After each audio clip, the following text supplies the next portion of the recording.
Maravilloso Padre, te damos gracias por todas tus bondades y por toda tu misericordia.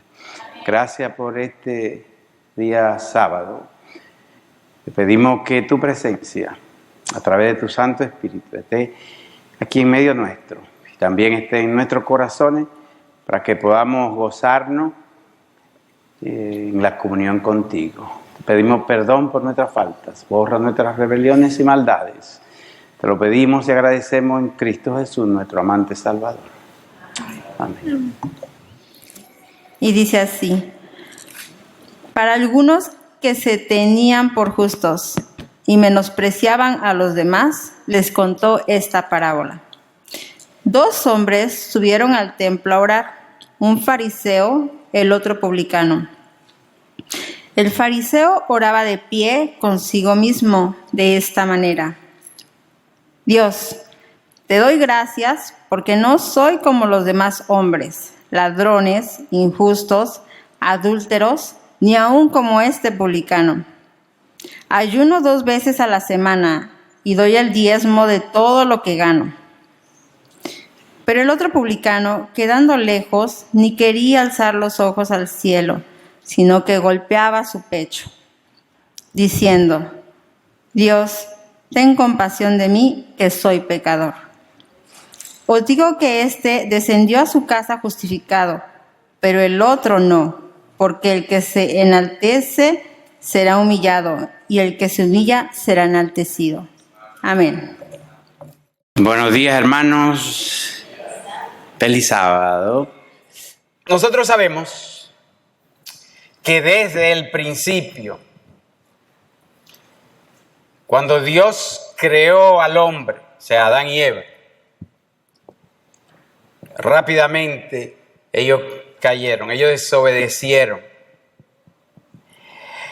Y aún antes de desobedecer, ya la raza creada por Dios empezó a autoengañarse. Sí, nosotros, seres humanos, porque cuando Eva fue tentada, ella todavía conservaba la perfección de carácter. Sin embargo, empezó a razonar, sí, para ella hacer lo que hizo, tuvo que verse primero, darse lo que nosotros decimos un lavado de cerebro, ¿verdad? Psicológicamente hablando, más bien como alguna clase de autoengaño, engaño. Y tristemente esa es la historia básicamente de nosotros, de la raza humana. Y por eso, le puse un título al tema: la falacia del engaño.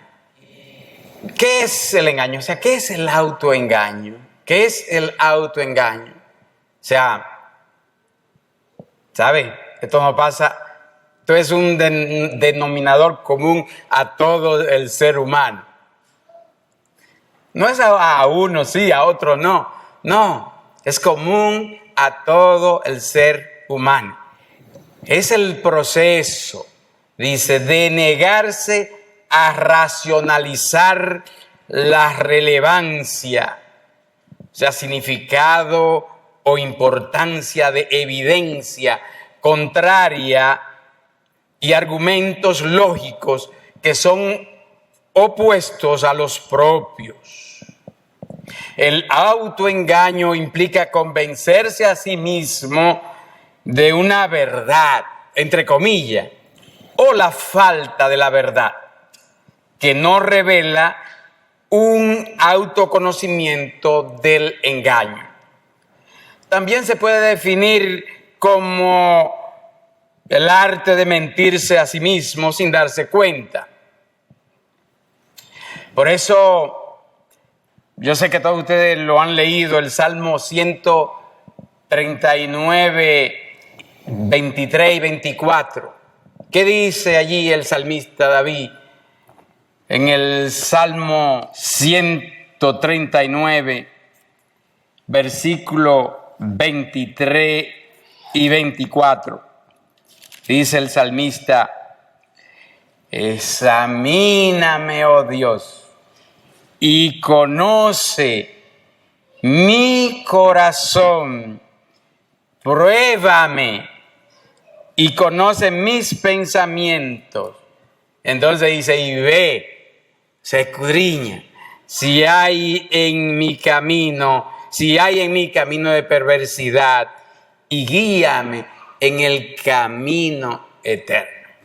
Así que con razón también el profeta Jeremías dice que engañoso es el corazón del hombre. ¿Y quién lo conoce? ¿Y quién responde? Responde Jehová. Al profeta le dice: yo, Jehová, que escudriño el corazón. Penetra a lo profundo. Yo puedo creer lo que yo crea de mí, pero Dios sabe la verdad. Dios sabe la verdad así en detalle. Porque el mismo Salmo 139 es un salmo que es interesante nosotros leerlo y leerlo para que hagamos bien claro cuánto nos conoce Jehová. Él conoce todo en cuanto a nosotros. No hay nada que Él no conozca, desde aún antes de haber nosotros nacido. Yo recuerdo una anécdota que siempre le he recordado, que no sé si era algo real, mi papá no la contaba, en nuestro país, República Dominicana, había un borracho que estaba caminando, entró a nosotros le decimos colmado, lo mejor, en el campo le decimos pulpería, aquí es una bodega en Nueva York, una bodega, vamos a decir. Entró a esa bodega y allá se acercó a la vitrina, y en la vitrina miró, entre los artículos que había un pedazo que él creía, le parecía que era queso, y le dice al dependiente: yo quiero ese pedazo de queso. El dependiente le dice: eso no es queso, eso es jabón. El borracho: yo quiero ese pedazo de queso. Bueno, tanto insistió el borracho que, ok, aquí está, y empezó a comérselo. Y tú sabes, si tú empiezas a comer jabón, ¿qué va a pasar en tu boca? Espuma, ¿verdad? Y dice el borracho: sabe a jabón, pero es queso. ¿Cuántas veces no nos pasa eso a nosotros también? La verdad sabe a mentira, pero es verdad. Bueno, yo creo que quizás los niños no se han dado cuenta, pero ¿cuántos fraude financiero no hay aquí en los Estados Unidos y en todo el mundo? Los esquemas esos que te dicen: mira, invierte $100, $1,000, lo que sea, $2,000, y en un mes, en 2 meses te vamos a dar la misma cantidad. O sea, si invertiste 2,000, te vamos a dar 4,000. 2,000 más 2,000 son 4,000. Óyeme, y es increíble cuánta gente cae en esa trampa. ¿Por qué? Es porque se autoengañan, porque eso es ilógico. Es ilógico. O sea, si no tiene lógica, analízalo bien.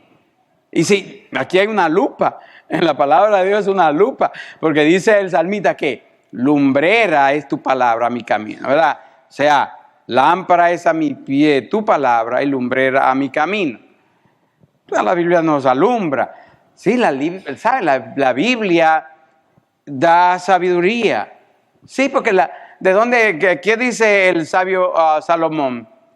¿Qué es la sabiduría? El conocimiento de Jehová, del Altísimo. Entonces, aquí hay sabiduría. Y dice el profeta Daniel que al que lea, que entienda. Al que lea, entienda. El que lea la palabra de Dios, entienda. Porque aquí, en la palabra, hay poder. Hay poder. No lo dice el profeta Isaías. ¿Qué dice el profeta Isaías en el capítulo 55? Que así como la lluvia desciende desde el cielo, desciende a la tierra. ¿Y qué hace cuando la lluvia desciende? Moja la tierra, ¿verdad? Moja la plantita. ¿Y qué hacen? La plantita germinan y dan fruto y le dan pan al que come, ¿verdad? Entonces dice el Señor que así será su palabra sobre nosotros, cuando descienda sobre nosotros. Hará aquello para lo cual Él la envíe.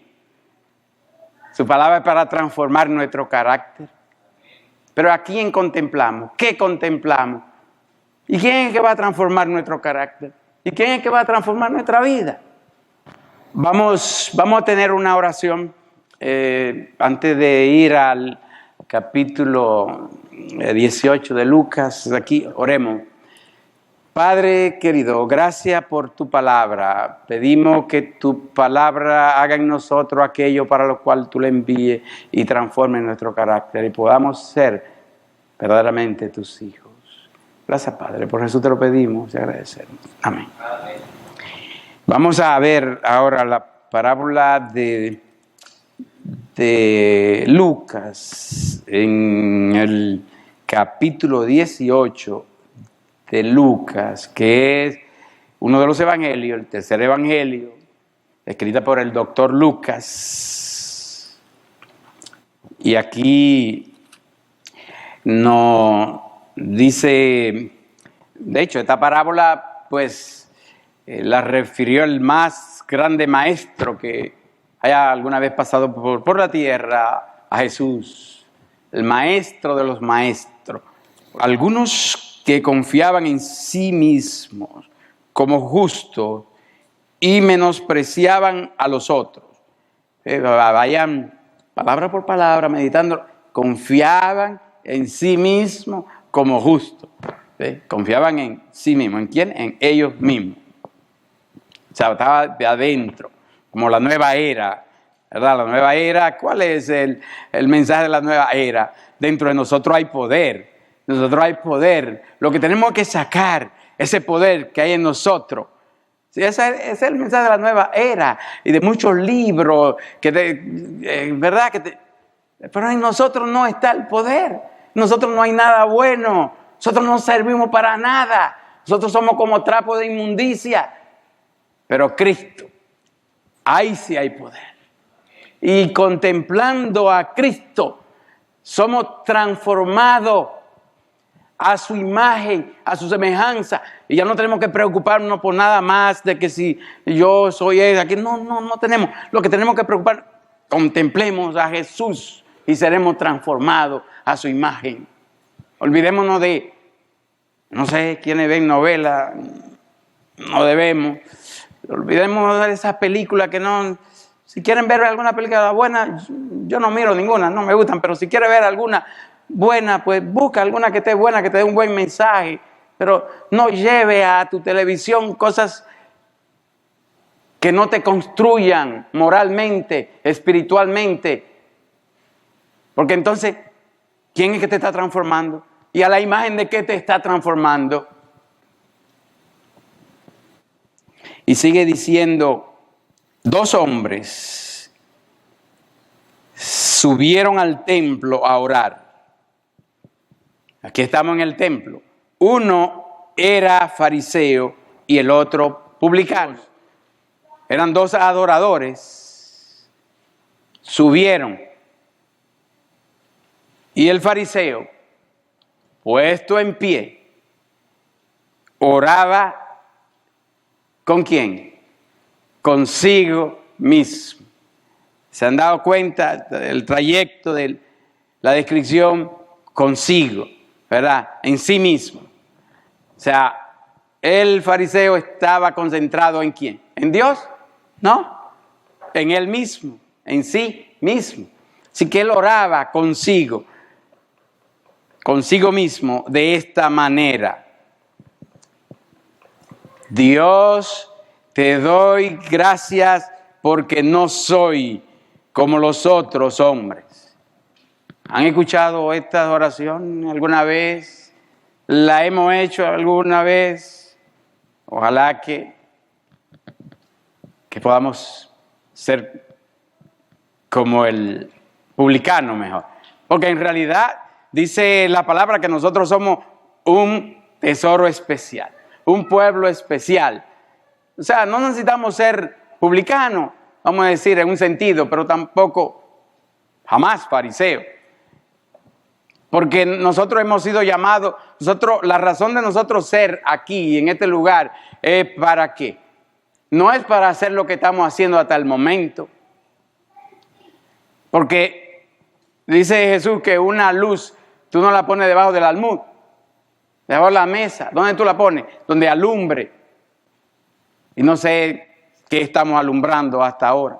No hemos alumbrado mucho. O sea, ninguno de nosotros hemos hecho lo que debemos haber estado haciendo. Necesitamos alumbrar a este lugar. Necesitamos hacer algo diferente. Necesitamos un cambio. Que comience primero en mí, en mi hogar, en la iglesia. O sea, comienza por nosotros, por el hogar, por la iglesia, que alumbremos el vecindario, que hagamos una diferencia. Somos la sal de la tierra. No podemos ser como el fariseo. Mejor que seamos como el publicano. Pero no necesitamos tampoco quedarnos como un publicano, por la gracia de Dios. Y dice, no soy como los otros hombres, ladrones, injustos, adúlteros, ni aun como este publicano. Ayuno 2 veces a la semana, doy diezmo de todo lo que gano. Era un hombre que según su descripción era un hombre intachable. Ese es el típico hombre que podemos ver hoy quizá en muchas iglesias. Y no estoy hablando solo de la iglesia adventista, estoy hablando de todas las iglesias. Porque nuestras iglesias en todo el mundo están llenas de fariseos. Ojalá mejor que estuvieran llenas solo de publicanos. Porque hay mucha esperanza para el publicano. Porque Jesús dijo que él había venido a buscar, ¿quiénes? A lo que se había perdido. Vino a buscar al pecador, al hombre caído. Si ha caído, si ha herido el corazón de Dios, búscale. Él está ansioso esperándote para echarse a tus hombros. Parábola del hijo pródigo. Jesús te busca. No importa dónde tú estés. Jesús te busca porque Él te ama. Él fue, Él es, Él será tu creador. Y Él quiere que tú regreses a sus brazos de nuevo. No importa. Podemos estar tan perdidos como el hijo pródigo dentro de la iglesia, como el hijo entre comillas bueno, el que se quedó con su padre. Y ahora vamos a ver la descripción del publicano. Mas el publicano, estando como lejos. O sea, ellos fueron al templo. Dice que vinieron al templo los dos, ¿verdad? Sí, pero dice que uno vino de cerca, se acercó, y el otro lejos. O sea, al altar de la adoración. El fariseo se acercó y con vanagloria, con orgullo, se alabó a él mismo. Pero dice que el publicano, quedándose lejos, el publicano ni se atrevía a acercarse al altar. Tenía vergüenza. Porque al corazón contrito y humillado no despreciará tú, oh Dios. David supo de esa experiencia. Y en Crónica primera, segunda Crónica 7:14 nos dice que al contrito y humillado, a ese es el que el Señor va a escuchar. Al de corazón contrito y humillado. Si no tenemos un corazón contrito y humillado, si no creemos que somos buenos, el Señor no nos puede escuchar. No nos puede escuchar. No es que Él no quiere, es que Él no puede. Porque Él vino y a buscar y a salvar lo que se había perdido. Han leído cuando Jesús se sentó a las mesas con los publicanos y con los pecadores a comer, y que los fariseos, ¿qué pensaron?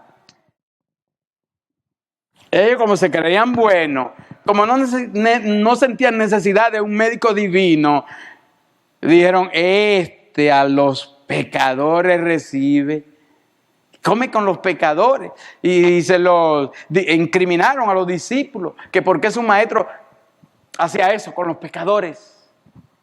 Y Jesús le dijo: entiendan, misericordia quiero y no sacrificio. Porque ellos hacían muchos sacrificios, porque ellos ayunaban, ¿cuántas veces a la semana? Dice, 2 veces a la semana. Ellos daban los diezmos, daban ofrendas, hacían limosna.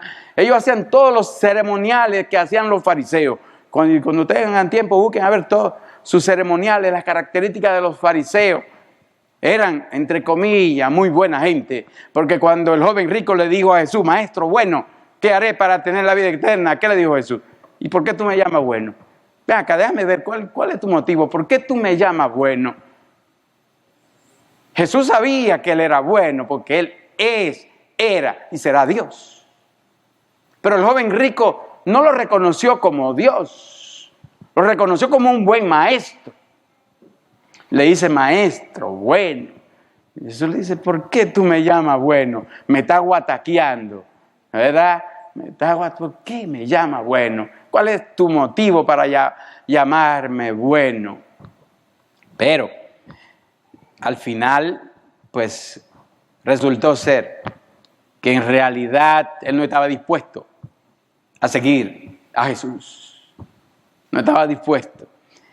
Así que Jesús llamó a los pecadores, a los perdidos, porque ellos solos respondían a su llamado. Y saben, eso se va a repetir. Ay de nosotros, pobre de nosotros. Porque ahorita yo quiero leer una cita aquí, que es una cita que realmente nos hace temblar, nos hace pensar y nos entristece.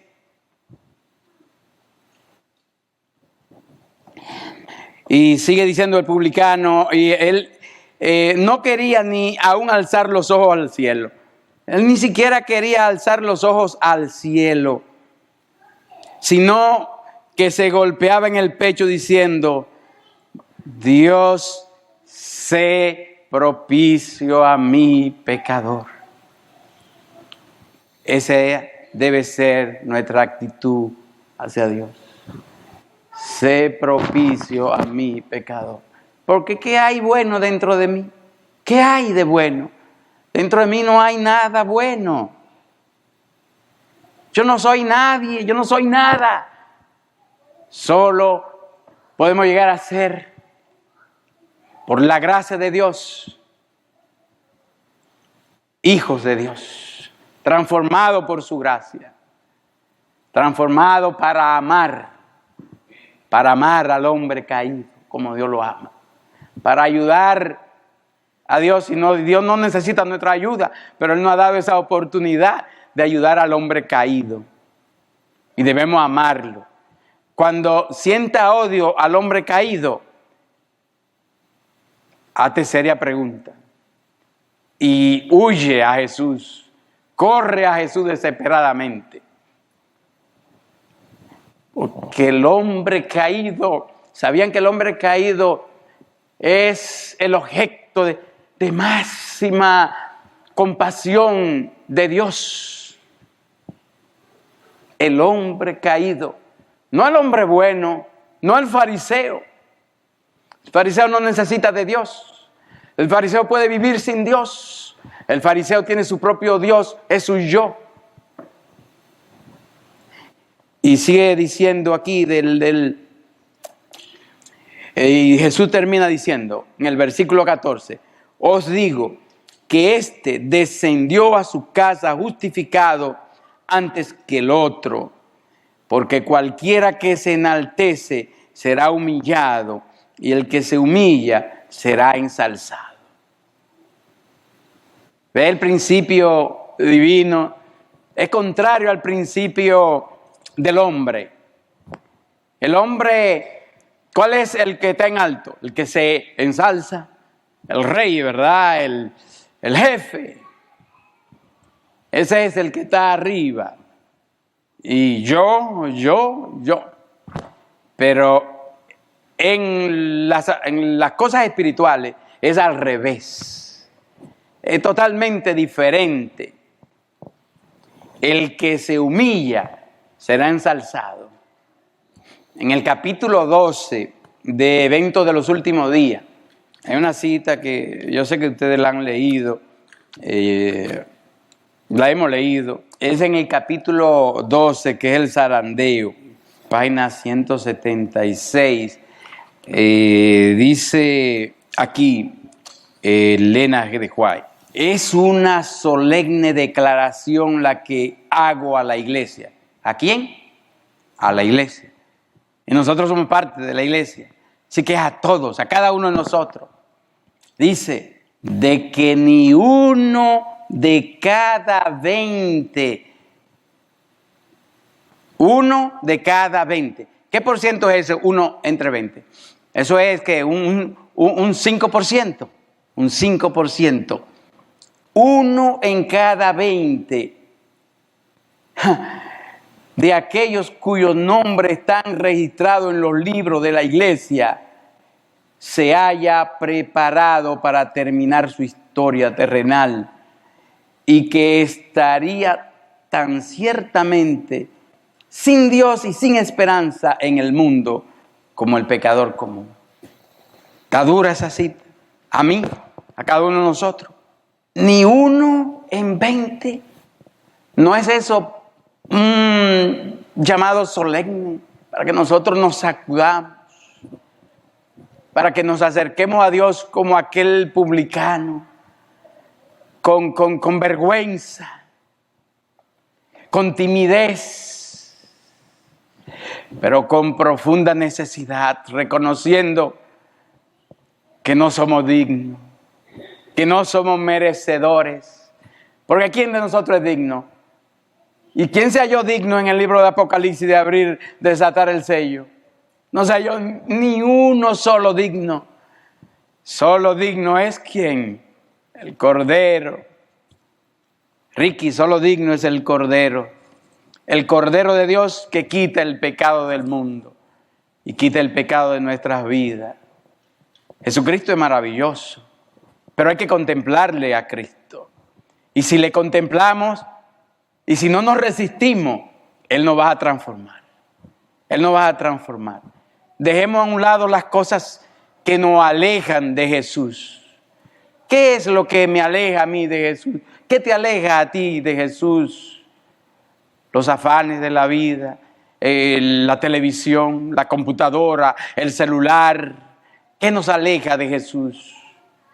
Echemos a un lado lo que nos aleja de Jesús, porque necesitamos desesperadamente ser transformados. Necesitamos reflejar su carácter, porque ni 1 en 20 se haya listo.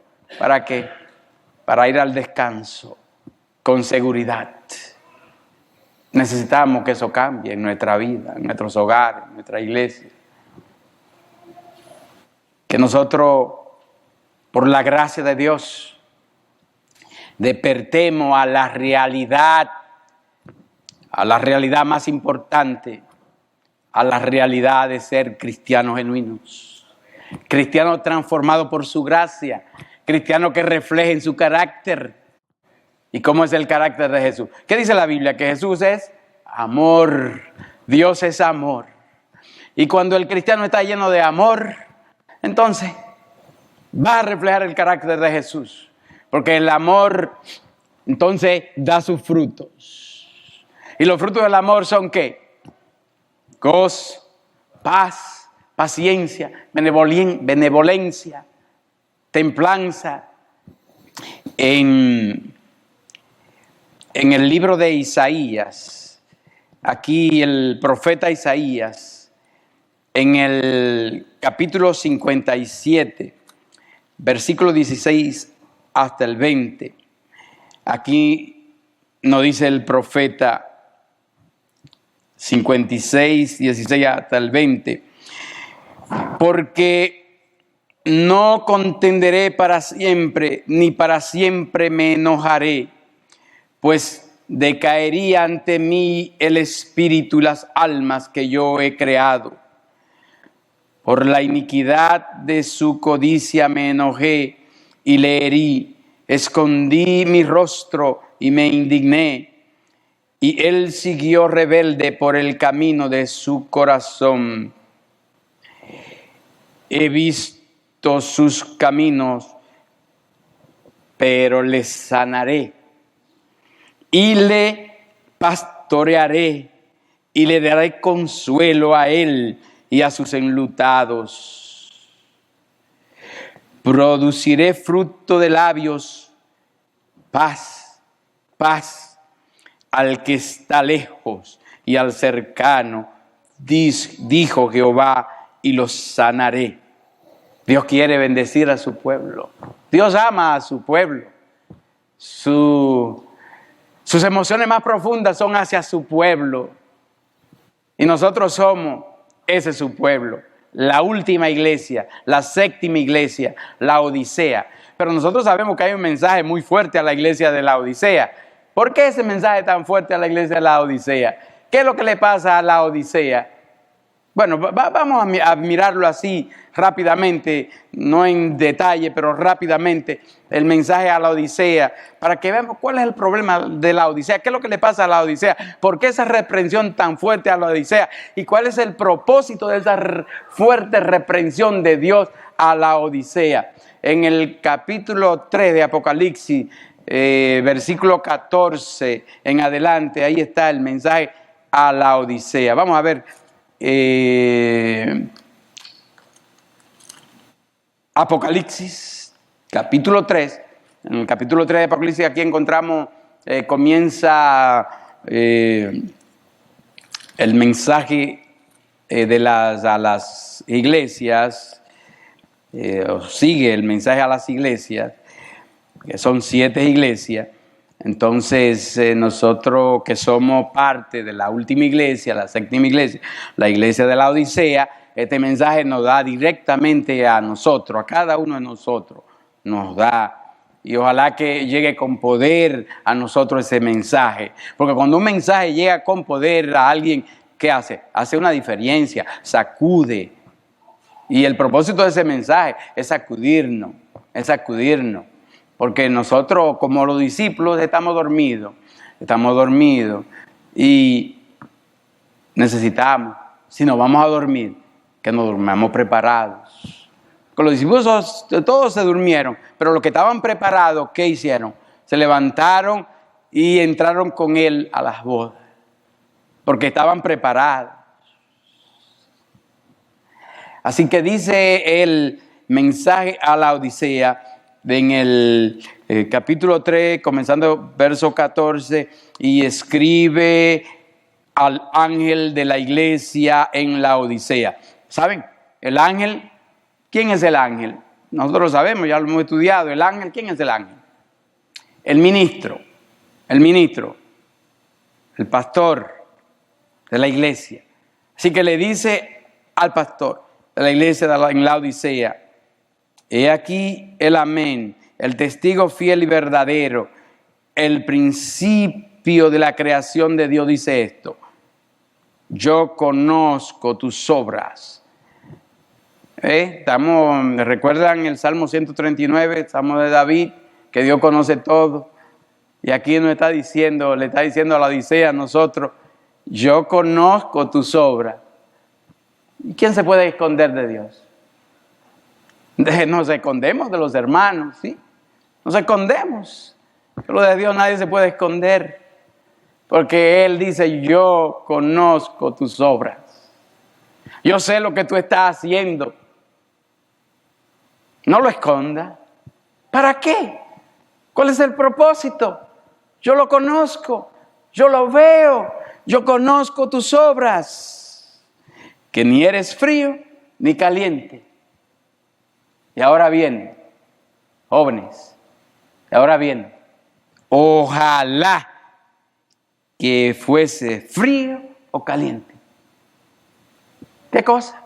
Dice que Él conoce tus obras. Y dice que mejor fuera que tú fueras frío o tú fueras caliente, pero no tibio. ¿Por qué será? Nosotros sabemos, más o menos tenemos idea, ¿verdad? Buena idea. Es rico bañarse en agua tibia. ¿Se recuerdan las aguas tibias allá, la Termópila, en tiempo del apóstol Pablo, en la Odisea, precisamente? Es bueno bañarse en agua tibia. Y de hecho, uno se mal acostumbra aquí en Estados Unidos a bañarse con agua tibia, porque en mi país era agua fría lo que teníamos, pero ahora sí que es difícil bañarse con esa agua fría, ¿verdad? Porque el agua tibia es rica, pero Dios no quiere que nos sigamos bañando con agua tibia, espiritualmente hablando. No lo cojan en sentido figurado, así, ¿verdad? Sentido figurado. O sea, Dios no quiere que nos sigamos bañando con agua tibia. ¿Por qué? Porque nos vamos a quedar igual como estamos, tibios. Y Dios dice, si tú sigues siendo tibio, te voy a vomitar de mi boca. ¿Saben lo que significa eso? ¿Saben lo que eso significa? El zarandeo. Y en el zarandeo, si tú eres tibio, si yo soy tibio, para afuera. No importa lo que tú pretendas creer, no importa lo que tú sepas, no importa quién tú digas que tú eres, para afuera. Para eso es el zarandeo. Pero entonces, ¿cómo me va a vomitar el Señor de mi boca? Sí, el pez grande aquel vomitó a Jonás de su boca, lo vomitó y fue para vida. Pero si nosotros somos vomitados de la iglesia de Dios, es algo triste, porque esta es la verdad. Esta es la verdad.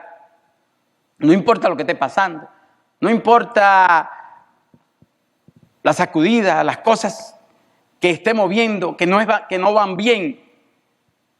Dios, que tiene el control del ángel en su mano derecha, porque el libro de Apocalipsis capítulo 1 presenta a Jesús como llevando al ángel en su mano derecha ahí. ¿Saben lo que significa eso? La mano del poder, del control. ¿Sabe? Dios controla todo lo que está pasando en la iglesia. Y por eso yo no critico a la iglesia. Estoy en desacuerdo con bastantes cosas que están haciendo. Estoy en desacuerdo total. Pero esta es la iglesia del Dios vivo. Y Dios va a hacer su obra en ella. Y de la iglesia militante saldrá la iglesia triunfante.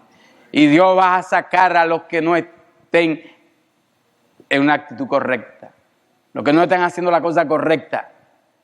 Dios tiene todo el poder. Así como lo tiene en el cielo, lo tiene aquí en la tierra. Y Dios sabrá cómo hacerlo. No nos pertenece a nosotros saber cómo Él lo va a hacer. Él sabe. Él sí sabe. Yo no sé nada. Nosotros no sabemos nada.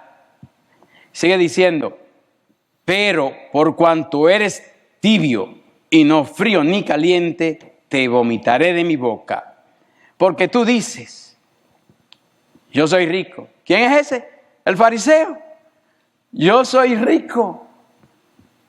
Aquí vemos otra vez al fariseo. La iglesia de la Odisea, farisea. ¿No nos vemos el fariseo aquí en la iglesia de la Odisea? Porque ¿qué es lo que dice? Espérense, esto es el testigo fiel y verdadero que lo está diciendo. No lo está diciendo un hombre. Testigo fiel y verdadero. Dice que la Odisea es farisea. ¿Y por qué la Odisea es farisea? ¿Por qué es la Odisea farisea? La Odisea dice, yo soy rico y me he enriquecido y de ninguna cosa tengo necesidad. El fariseo no era rico, tenía necesidad de algo. No, no tenía necesidad de nada. Él lo tenía todo. Es verdad, la Odisea tiene toda la verdad, la tiene. La Odisea es una gran iglesia. Nosotros lo sabemos porque estamos aquí. Pero Dios le dice, la Odisea, tú te has vuelto fariseo. porque tú no ves tu necesidad, porque tú estás ciega a tu necesidad. ¿Y cuál es entonces el mensaje, el llamado a la Odisea? ¿Qué le dice el testigo fiel? Y no sabes que tú eres un desventurado, miserable, pobre, ciego y desnudo.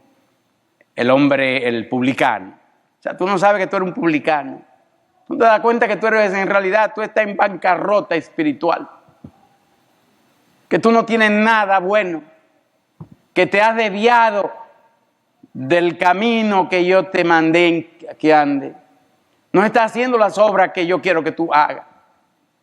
Pero tú estás diciendo que tú eres rico, que no te falta nada y tú no te das cuenta. Tu miseria, tu necesidad está muriendo. Y por eso ni uno en 20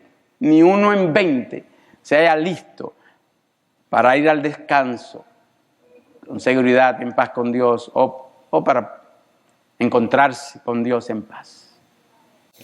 Por tanto, yo te aconsejo que de mí compres oro refinado en fuego para que seas rico, y vestiduras blancas para vestirte, y que no se descubra la vergüenza de tu desnudez, y unge tus ojos con colirio para que veas. ¿Ve por qué es la miseria de la Odisea? ¿Por qué es su condición actual?